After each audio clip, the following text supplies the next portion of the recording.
Qu'est-ce qu'un écosystème? Ah bah super, tu commences ta vidéo avec une question. Chapeau l'artiste. Oui, et toi bien sûr tu viens tout casser avec ton intervention. Reprenons. Le mot écosystème vient du grec ekios qui veut dire maison et systéna qui veut dire... Attends, t'avais pas dit que tu faisais pas de PowerPoint et que tu faisais des vidéos dynamiques? Si, bien sûr, tu as raison. C'est pour savoir si tu suivais un peu. Bon, à savoir qu'un écosystème est un point fondamental en écologie. Mais de quoi est-il composé? J'en viens. Il est composé d'un milieu naturel et d'êtres vivants. Bon, si tu veux te la péter un peu plus, un milieu naturel, c'est un biotope et les êtres vivants, une biocénose. Le milieu naturel est paramétré par des paramètres physiques, comme la température, l'éclairement ou la pluviométrie, et par des paramètres chimiques, comme du dioxygène et des sels minéraux. C'est ce qu'on appelle des conditions physico-chimiques, qui permettent d'attirer et de développer les êtres vivants. Tu entends quoi par être vivant? Merci pour la transition facile. Les êtres vivants sont les animaux, les végétaux, les bactéries et les champignons. Chaque être vivant a des besoins physico-chimiques.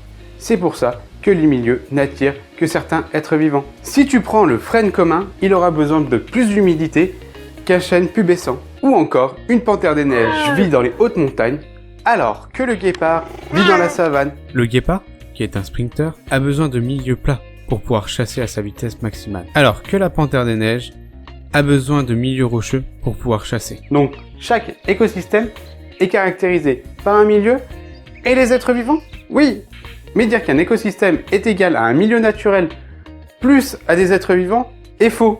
Il faut rajouter les relations et les interactions. Les relations entre le milieu naturel et les êtres vivants, comme un zèbre qui boit de l'eau, ou l'énergie lumineuse et les nutriments dans le sol qui permettent aux végétaux de pousser, ou des relations entre espèces, comme un écureuil qui enterre ses glands et qui oublie de les récupérer, du coup ça fait pousser de nouveaux arbres, ou le pluvian fluviatile qui nettoie les dents du crocodile. Mais quand on parle de relations, on ne parle pas que de relations qui se passent dans le monde des bisounours ou dans le roi lion. Attention, certaines images peuvent choquer. Et oui, la plupart des relations sont de la prédation. Un léopard qui chasse une gazelle ou un milan qui attaque un serpent. Mais on peut aussi avoir de la concurrence, comme un lion qui tue un concurrent. Attends, celle-ci, elle y est dans le roi lion, non?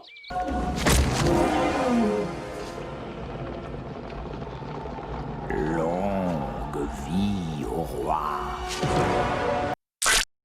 Ou encore du parasitage, comme le coucou qui pose un œuf dans le nid des autres oiseaux pour que ces oiseaux nourrissent son enfant. Mais il faut aussi penser aux relations entre écosystèmes, car il faut rappeler qu'il n'y a pas vraiment de barrière entre deux écosystèmes qui sont juste à côté de l'autre.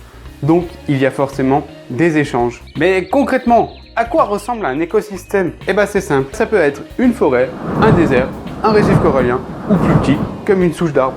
Du moment où il y a de la vie, et des échanges entre ces êtres vivants. Mais ça ne peut pas être un zoo, car si tu enlèves l'apport artificiel de nourriture et les cages, les gros carnivores dévoreraient tout. Il ne resterait plus que, voire à la fin, ils mourront. L'écosystème ne serait pas en équilibre.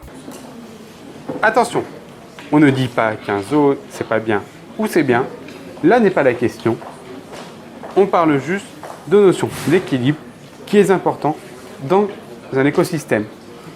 Merci. Oui, cette notion d'équilibre est très importante.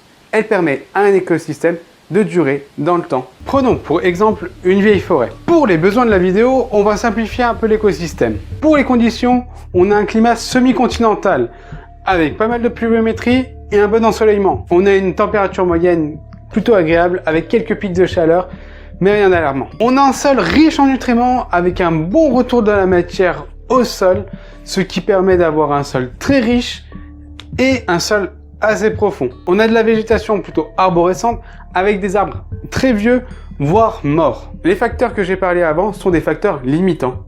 S'ils disparaissent, plus rien ne sera pareil. Et donc, on aura un déséquilibre. En général, le facteur limitant est celui qui est moins présent de tous. Bon, ça c'est notre milieu naturel. Passons aux espèces. Pour les espèces, on a du hêtre, du chêne, du charme, et j'en passe. Et côté faune, on a du sanglier, du cerf, du chevreuil, du renard, des pigeons, et j'en passe, et j'en passe. Mais comme je l'ai dit précédemment, on va simplifier un peu et du coup retenir que quelques espèces. Des insectes qui mangent du bois mort, comme la rosaline des Alpes, et ses larves. On a ensuite le piquemar qui se nourrit du coup de ces insectes et surtout de ses larves. Puis on a l'autour des palombes qui se nourrit du coup du piquemar. Bien, notre écosystème simplifié est à l'équilibre. Si on le déséquilibrait un peu, je décide d'enlever tous les arbres morts. Si tu enlèves les arbres morts, les insectes qui se nourrissaient de ce bois vont disparaître. Puis ce sera au tour du piquemar de disparaître car il n'aura rien à se mettre sous le bec. Puis ce sera au tour de l'autour. Tu veux dire qu'ils mangent uniquement un truc?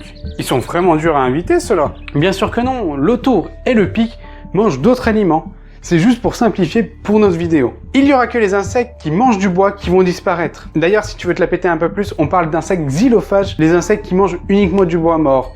Allez, tiens, ça c'est petit cadeau. Mais bon, la population de piquemar en prendrait quand même un très gros coup, car ces insectes sont une grosse partie de leur régime. Donc, l'écosystème est fragile. Oui, car à chaque modification d'un écosystème, tout peut partir en vrille. Donc, voilà ce que c'est un écosystème, sachant que chacun est le résultat d'une longue évolution et la conséquence de procédures d'adaptation entre les milieux et les espèces. Cet épisode touche à sa fin, j'espère que j'ai pu vous faire découvrir la notion d'écosystème. Si vous voulez faire grandir cette chaîne comme grandir une forêt, n'hésitez pas à vous abonner et à partager cette vidéo, c'est ce qui aide le plus la chaîne. Si vous avez aimé cette vidéo, n'hésitez pas à la pouce bleuriser. Et si tu as envie de parler de nature, d'écosystème ou d'autre chose, n'hésite pas à mettre un petit commentaire, je répondrai à tout le monde. Tu peux aussi regarder d'autres vidéos juste ici et t'abonner bien sûr juste là. Et on se retrouve dans une prochaine vidéo.